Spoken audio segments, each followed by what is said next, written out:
Today I would like to share you how to customize the dynamic island on your iPhone 14 Pro or 14 Pro Max.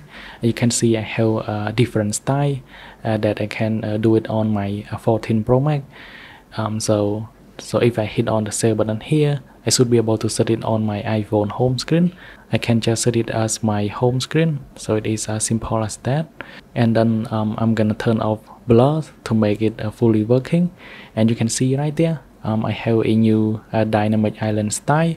Now let me show you how to do it. What you're gonna do is to download the app on the App Store, and then you're gonna search for dynamic notch. It is an app that completely free. The link can be found from my video description. Now let me open the app, and you can see you can choose either for the iPhone 14 Pro or 14 Pro Max or the other model, but for me I'm gonna focus on the 14 Pro and 14 Pro Max.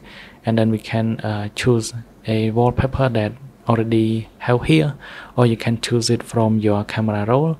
So let me choose from my camera roll right there. Let me select this one, and then I can set like different notch that I want.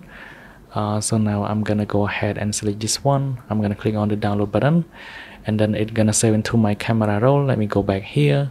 I should be able to set it on my home screen. It is as simple as that, and you can do it as well. Now let me click on done, and make sure the blur option is turned off.